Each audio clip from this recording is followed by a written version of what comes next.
Welcome back for another deep dive. This time we're tackling a mystery that just won't quit. The identity of Satoshi Nakamoto, the elusive creator of Bitcoin.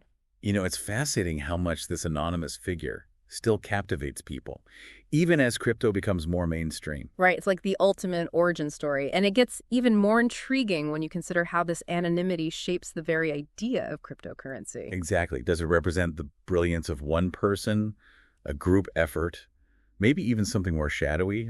There's no shortage of theories out there. And you've certainly given us a lot to dig through. We've got investigative articles, wild speculations, technical analyses. We'll be looking at everything from the early Bitcoin pioneers to some pretty unconventional theories, and even how the cypherpunk movement ties into it all. Before we get lost in that rabbit hole, though, I think it's worth considering, what if we actually did figure out who Satoshi is?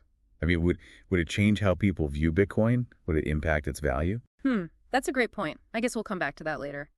But for now, let's start with a name that's practically synonymous with early Bitcoin, Hal Finney. He was a renowned cryptography expert and received the very first Bitcoin transaction. What stood out to you about his involvement? Well, Finney was deeply involved in the cypherpunk movement, which really championed digital privacy and was all about challenging those traditional power structures. You're right, the cypherpunks. They were way ahead of their time in a lot of ways. Absolutely. And Finney's work on pretty good privacy, or PGP, was foundational for secure online communication. So you can see why his connection to Bitcoin is so intriguing. It's like he had the technical skills, was active in the right circles at the right time, even communicated with Satoshi directly, and yet he always denied being the creator. From a cypherpunk perspective, why would someone with such groundbreaking potential choose to remain anonymous? Well, that's where it gets really fascinating. Remember, cypherpunks believed in decentralization, privacy, and challenging authority. So if Finney were Satoshi, his denial could be seen as a commitment to those ideals. So it wouldn't be about claiming credit, it'd be about letting the technology speak for itself, almost like empowering the community to take ownership. Exactly. It becomes less about a single person and more about a movement, an ideology, which really fits in with the whole spirit of Bitcoin, right? That's a perspective I hadn't considered before. It really adds another layer to the whole mystery. So we have Finney, but another name always comes up in connection with early Bitcoin, Szabo, and his work on BitGold, often seen as a precursor to Bitcoin. What were the key similarities and differences there? Szabo's BitGold proposed a decentralized digital currency, much like Bitcoin aimed to, and trying to solve that whole problem of double spending without relying on a central authority. Right, because that's always been the challenge with digital currencies. How do you prevent someone from spending the same coins twice? Exactly. And BitGold had ideas like proof of work and scarcity built in, but it never really took off. Bitcoin, on the other hand, was able to use blockchain technology and that innovative consensus mechanism to overcome those challenges. So even though BitGold had some of the right ideas, Bitcoin's success came from those technical innovations that made it actually work in practice. Did Szabo ever comment on the connection between his work and Bitcoin? Like Finney, Szabo has always denied being Satoshi. But he has acknowledged the similarities and even admitted that Satoshi might have been influenced by BitGold.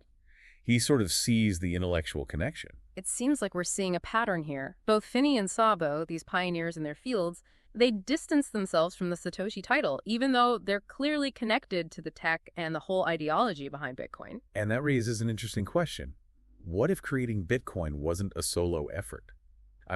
Could the complexity of the code, the way it brings together so many different fields, point to a group of people being involved? It would make sense. Building something as revolutionary as Bitcoin probably required a mix of skills: cryptography, economics, software development. It's hard to imagine one person being an expert in all those areas. Exactly. So if it were multiple people, it might explain that deliberate anonymity. Maybe they made a pact to protect each other's identities and let Bitcoin stand on its own. Or maybe they used some super secure communication methods, leaving no trace behind. It just adds another layer of intrigue to the mystery, right? Okay, let's shift gears a little and talk about someone who was, thrown into the spotlight, even though it was a mistake. Dorian Nakamoto. Remember when Newsweek claimed they'd found Satoshi? Oh yeah, that whole media frenzy was a bit of a mess. But it's a good reminder of how eager people are to put a face to the name, even when the evidence is flimsy. Poor guy. He was caught in that media storm for something he had nothing to do with. It just goes to show how powerful the allure of the Satoshi myth can be. It also raises concerns about misinformation and manipulation, right? The mystery around Satoshi creates a kind of vacuum that some people might try to exploit for their own gain or to spread disinformation. Which brings us to Craig Wright, someone who's very loudly claimed to be Satoshi. But the evidence he's presented has been met with a lot of skepticism, hasn't it? Yeah, to put it mildly, the crypto community has pretty much debunked his proof.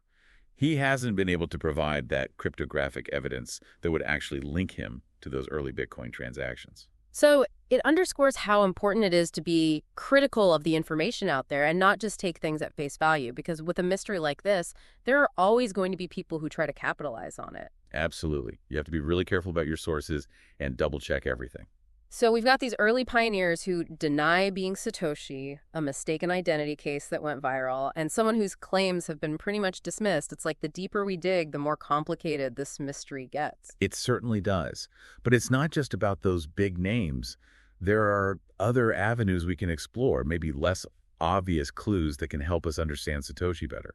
Yeah, it seems like we're dealing with a puzzle where some of the pieces deliberately don't fit. But there are other pieces, maybe less obvious, that could give us some insight into Satoshi. Like, what about analyzing their writing style? Could that provide any clues? I never thought about that. Is it really possible to get meaningful information just from how someone writes, especially when they're trying to stay anonymous? You'd be surprised. Some researchers have pointed out that Satoshi consistently uses British English grammar and vocabulary. Really? So they might be from the Commonwealth, or at least spend a lot of time there? Exactly. It suggests a certain cultural background. And it gets even more interesting when you combine that with the timestamps of Satoshi's online activity. Because that would give us an idea of their time zone. Right. They seem to have been most active during certain hours, which could narrow down their location. It's like a digital fingerprint. So by analyzing when and how Satoshi communicated, we might be able to pinpoint where they were based. That's pretty cool. You also mentioned something called white knight funding. How does that fit into all of this? Ah, yes. White knight funding refers to those early investments in Bitcoin, maybe from people or groups with agendas beyond just making money. So not just your typical investor, but someone who really believed in Bitcoin's potential and wanted to see it succeed. Exactly. Maybe they even wanted to influence its development in a certain direction. That makes sense. But how can we even trace those early investments after all this time? It's a challenge, for sure. It means going back and meticulously following the Bitcoin trail, analyzing those early transactions, looking for patterns, connections that might lead back to those key players in Bitcoin's early days. Sounds like a lot of detective work. So we've got the writing style, the timestamps, possible funding sources. It's like we're building a profile of Satoshi without even knowing their name. But does all this actually bring us any closer to uncovering their identity? The tricky part is, even with all this info, we're mostly in the realm of speculation. We can identify patterns, point to possibilities, but actually proving Satoshi's identity, well, that's still a big hurdle. It's like we're putting together a puzzle, but we're missing that crucial piece. But what if, just for fun, we entertain those more out there theories? The time traveler, the alien entity, could those hold any water, even if it's unlikely?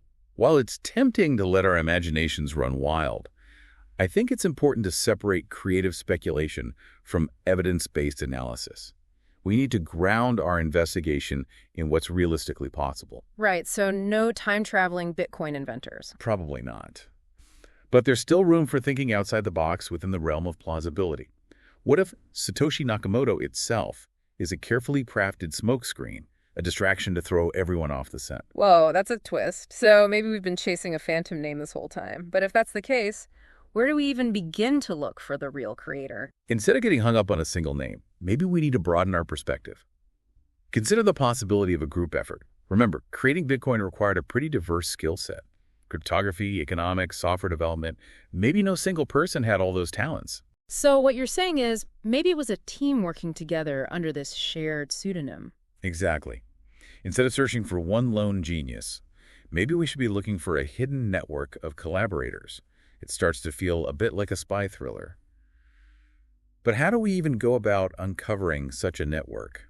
That's a good question. It's like finding a needle in a haystack, right? Well, maybe we need to shift our focus from individuals to those connections and collaborations. Remember the cypherpunk movement we talked about earlier? This group of digital privacy advocates, They were instrumental in shaping the ideals behind Bitcoin. Right, but weren't they more focused on online privacy and challenging authority? I don't remember them being super into digital currencies. True, but their work laid the groundwork for decentralized technologies like Bitcoin. They really believed in empowering individuals, challenging traditional power structures, and using cryptography as a tool for social change. So maybe Satoshi wasn't just a tech whiz, but someone who deeply believed in Bitcoin's potential to shake things up. Precisely. And as we explore these connections, it's important to remember that the cypherpunk movement wasn't just about individuals. It was about networks, collaboration, shared ideas. It's possible that Satoshi Nakamoto represents that collective spirit more than a single person. So we've gone from searching for a single genius to a collaborative effort, and now to Satoshi Nakamoto maybe representing an entire movement.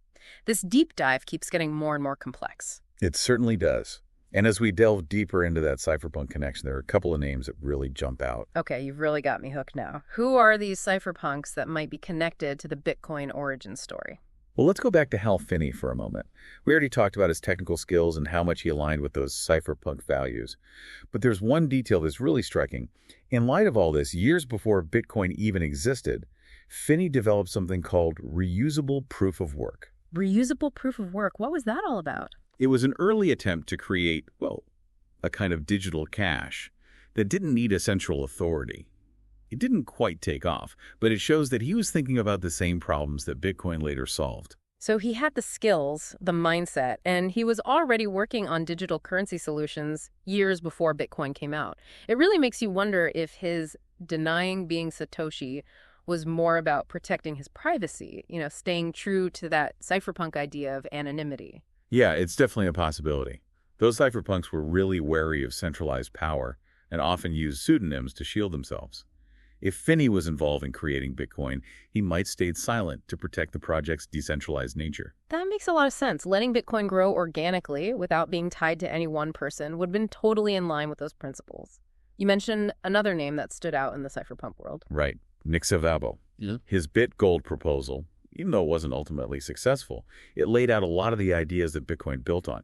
But what's even more interesting is how long he'd been thinking about the philosophy behind digital currencies. Yeah, I've read some of his writing. He was advocating for digital privacy and decentralized systems way before Bitcoin was even a thing.